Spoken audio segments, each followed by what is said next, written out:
जय श्री कृष्णा साहब। आप सभी का मेरे चैनल पर स्वागत है।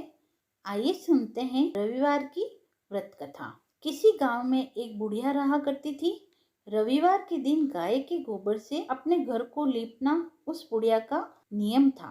वह बुढ़िया रविवार को दिन भर निराहार व्रत रखकर शाम को अन्न निमित्त खाद्य तथा फल भगवान सूर्य देव को अर्पित करती तथा उस प्रसाद को सूर्य अस्त होने से पहले ही ग्रहण कर लेती। कृत्य के फलस्वरूप थोड़े ही दिनों में बुढ़िया का घर धन धान्य से परिपूर्ण हो गया।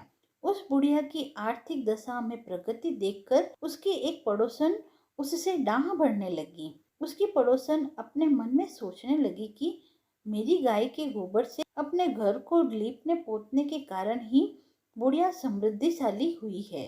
अब उसकी पड़ोसन अपनी गाय का गोबर बुढ़िया को नहीं देना चाहती थी, इसीलिए वह अपनी गाय को घर के भीतर ही बांधने लगी।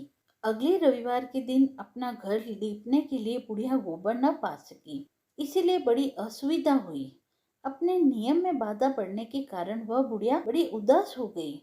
मानसिक चिंता के कारण बुढ़िया उस दिन भगवान सूर्यदेव को कुछ भी अर्पित न कर सकी और न तो स्वयं ही प्रसाद रूप में कुछ ग्रहण किया।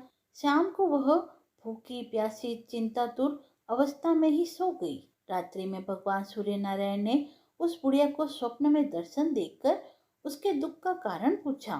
बुढ़िया ने दुखी होकर कहा कि आज गोबर न मिलने के कारण मैं नियमानुसार आपका पूजन न कर सकी। मेरा नियम भंग हो गया। इसी बात से मैं अत्यंत दुखी हूँ। बुढ़िया की बातों से दयाद्र होकर सूर्य भगवान ने कहा कि मैं तुम्हें एक गाय देता हूँ जिससे तुम्हारी इच्छा पूर्ण होगी। मैं तुम्हारे व्रत पालन की निष्ठा से अत्यंत प्रसन्न होकर तुम्हें वरदान देना चाहता हूँ, अर्थात अब से सदैव तुम्हारा घर धन पुत्र आदि से संपन्न रहेगा। इतना कहकर भगवान सूर्यदेव अंतर्निहित हो गए। सुबह उठने पर बुढ़िया ने अपने आंगन में एक बछड़े वाली गाय को देखा। रात्रि में देखे हुए स्वप्न की बात बुढ़िया को याद आने लगी। बुढ़िया ने गाय को घर से बाहर बांधकर उसके चारे की व्यवस्था की। बुढ़िया के दरवाजे पर बंधी हुई गाय को देखकर उसकी ईर्ष्यालु पड़ोसन के आश्चर्य की सीमा न रही। उस गाय के स्वर्णिम गोबर के परित्याग से उसकी पड़ोसन विस्मित रह गई। उसकी पड़ोसन ने उस स्वर्णिम गोबर के स्थान पर अपनी गाय का स्वाभाविक गोबर रखकर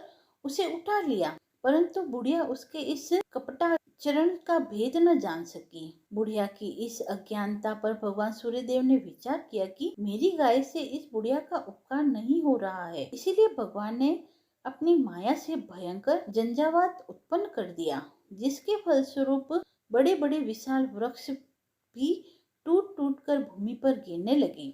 इस विनाशकारी दृश्य को देखकर बुढ़िया ने अपनी गाय को घर के भीतर बांध दिया। प्रातःकाल उस गाय से बुढ़िया को स्वर्णिम गोबर प्राप्त हुआ।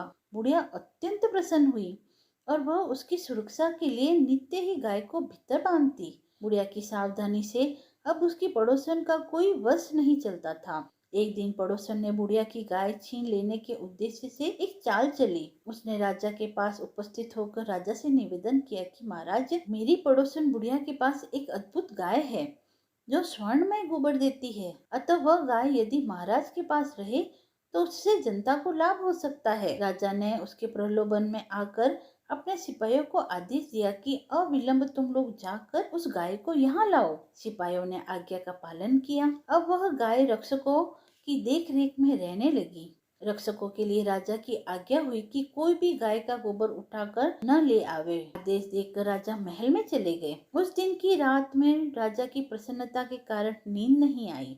राजा सवेरा होने की प्रतीक्षा उत्सुकता पूर्वक करने लगा। सुबह गाय के पास जाकर देखा, वहाँ स्वाभाविक गोबर के अतिरिक्त कुछ न था।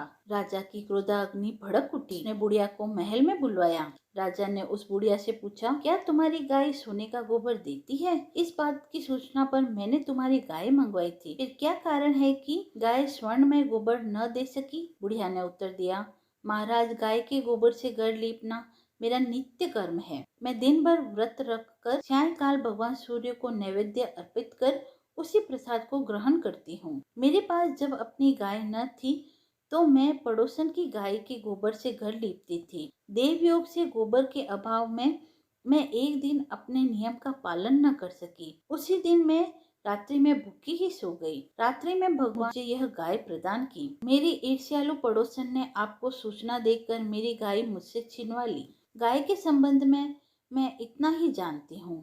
बुढ़िया की बातों से संतुष्ट हो राजा ने कहा, बूढ़ी माँ मुझे क्षमा करो, मैंने अज्ञातवश तुम्हारी गाय मंगा ली। अब मैं तुम्हारी गाय तुम्हारे घर भेज देता हूँ। इस कार्य के निमित्त तुम्हारी पड़ोसन अपराधी है और उसे इसका दंड मिलना चाहिए। अपनी गाय वापस पाकर बुढ़िया प्रसन्न हो अपने घर चली आई। इसके बाद राजा ने उसकी अपराधीन पड़ोसी को बुलवाकर उसे उचित दंड दिया। उस दिन से राजा ने अपने नगर में घोषणा करा दी कि रविवार के दिन सभी नगरवासी दिन भर व्रत रखकर सूर्य देव का पूजन करें। राजा स्वयं भी रविवार व्रत के नियम का पालन करने लगा। व्रत के प्रभाव से राजा दिग्विजय करता हुआ अपने राज्य का विस्तार करने लगा। व्रत करने वाले पर सूर्य भगवान प्रसन्न होकर उसे धन धान्य से समृद्ध और संपूर्ण रोगों से मुक्त कर देते हैं। इस व्रत के प्रभाव से अंधे और कुष्ठी मनुष्यों को भी विशेष लाभ होता है। सूर्य नारायण, जिस प्रकार आप बूढ़ी माँ पर प्रसन्न हुए, उसी प्रकार आपका व्रत करने वाले, आपकी कथा सुनने वाले व कथा सुनाने वाले पर भी प्रसन्न होना और उनकी सभी मनोकामनाओं को पूर्ण करना। रविवार व्रत की कथा समाप्त हुई। यदि आपको कथा पसंद आई हो तो आप मेरे चैनल को लाइक, शेयर एंड सब्सक्राइब करें। धन्यवाद।